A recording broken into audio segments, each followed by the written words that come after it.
The night over the Wyoming frontier had teeth that bit through even the thickest blanket.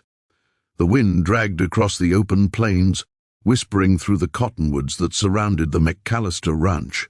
Inside the cabin, the last ember of the fireplace glowed faintly, fighting the chill that always came before dawn. Samuel McAllister, the rancher, the legend whispered about from Cheyenne to the Powder River, slept little these days. Years of solitude had carved lines across his face, and silence had become his closest friend. He had once been a soldier, then a drifter, then a man who decided that the land owed him nothing and he owed the land everything.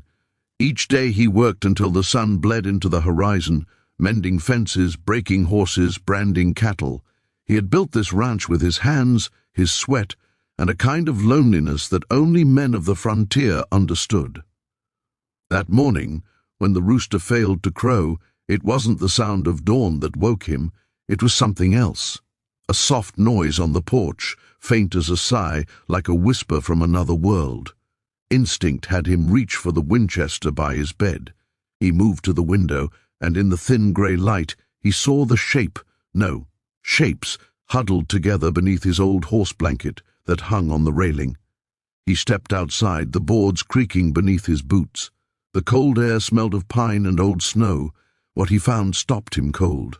A woman, young, maybe late 20s, asleep against the wall of his porch, her head resting protectively on the shoulder of a small boy.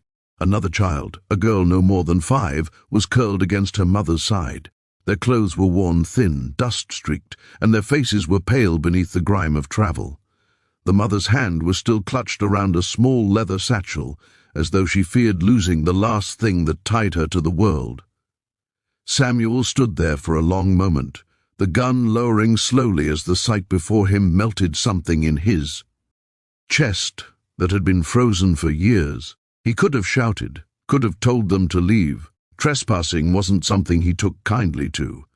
But there was something in the way the woman's face looked, peace, exhaustion, and surrender all in one, that made him pause. He knew that kind of look. He had seen it on men dying in the war, on horses that had ridden themselves to death trying to outrun a storm. The boy stirred, blinking awake, his eyes wide with fear. When he saw Samuel, he pushed himself in front of his sister, small hands balled into fists. "Don't hurt her," he said in a trembling voice. Samuel lowered his rifle completely. "Easy, son," he said quietly. "Ain't nobody here gonna hurt anyone. You 3 lost?"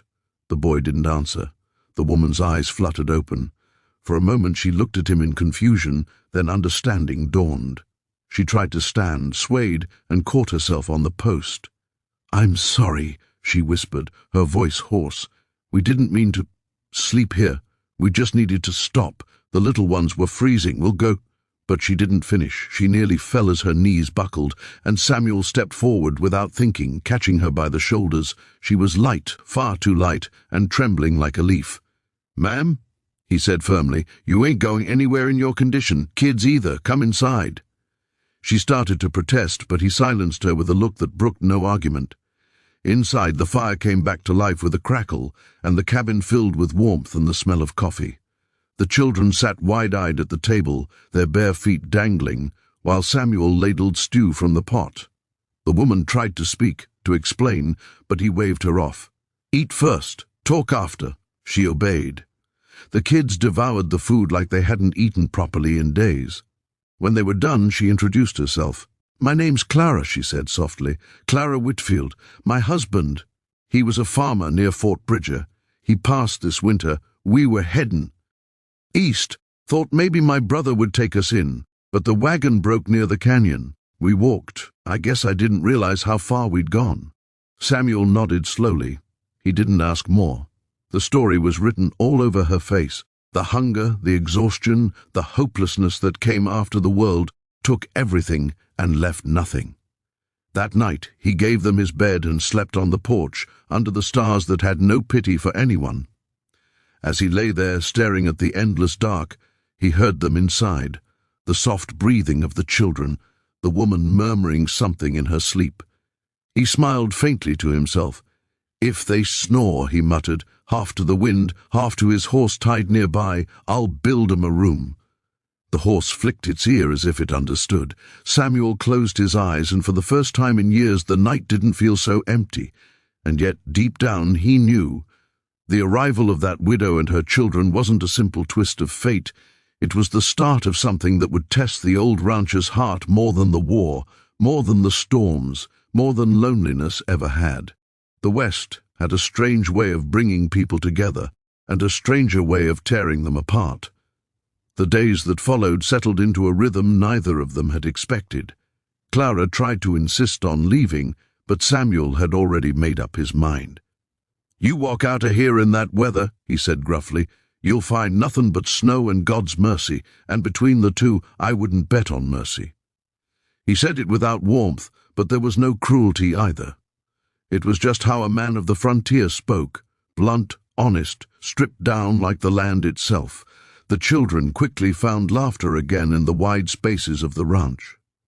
The boy, Henry, shadowed Samuel everywhere, asking questions that tumbled one after another, about horses, branding, rifles, and how to tell the age of a steer just by its horns. The little girl, Elsie, followed her mother, picking wildflowers even in the cold and leaving them in old tin cups around the cabin.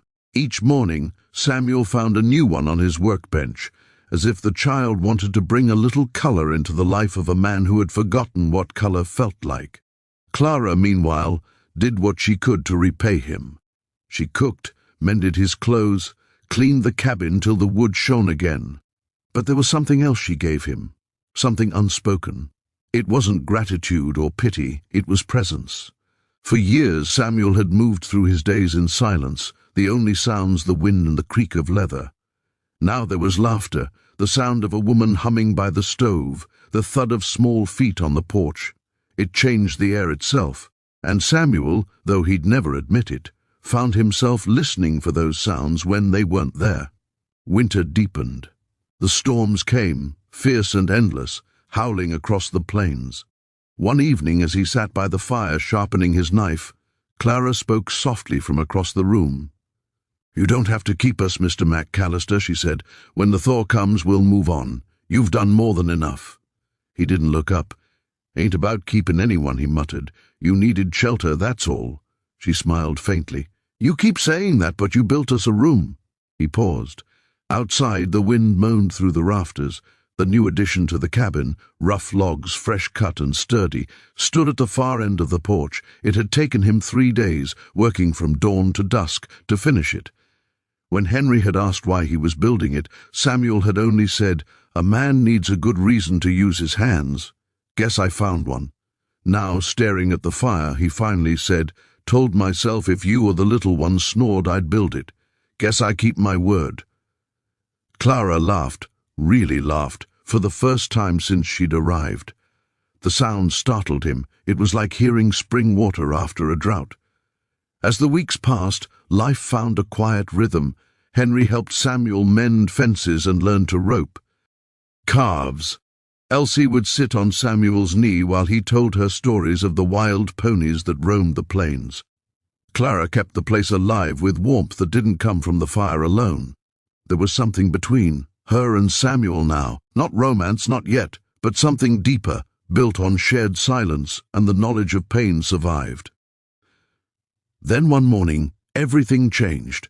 A group of riders appeared on the horizon, 5 men, hard-faced and hungry-eyed. Samuel knew the type before they even dismounted. Desperados, maybe deserters from some busted trail crew looking for easy pickings. The leader spat in the dirt. "Heard you keeping company with a widow," he said with a sneer. "Mighty charitable of you, old man. We figured we'd stop by, share in the generosity."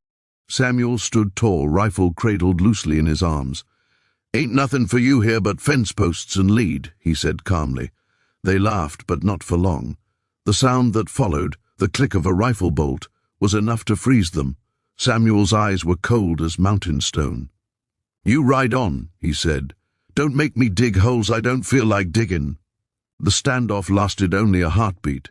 The men saw something in his face, something old, something dangerous, and they turned. The echo of their retreat faded into the distance. Clara came out from behind the door, pale but steady. You would have fought them, she said. He shrugged.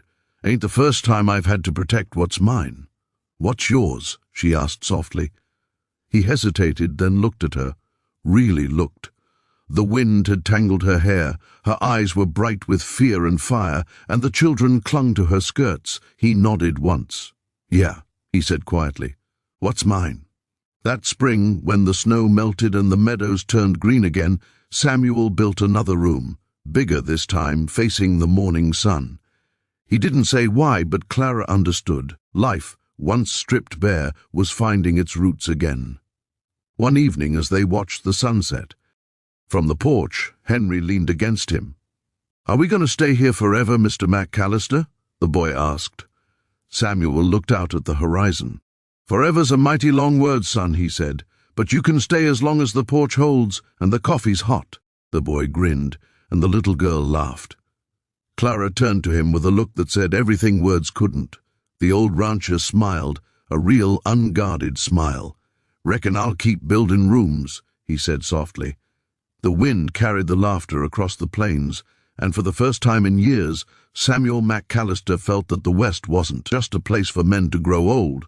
It was a place for hearts to begin again.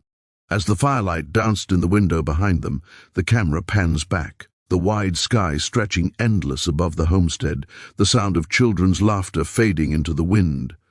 A voiceover rises, calm and strong. In the heart of the American frontier, kindness was rarer than gold. But when it was found, it built more than homes. It built families. If you believe stories like this still matter, don't forget to subscribe for more Wild West tales that remind us, even in the roughest land, there's room for grace.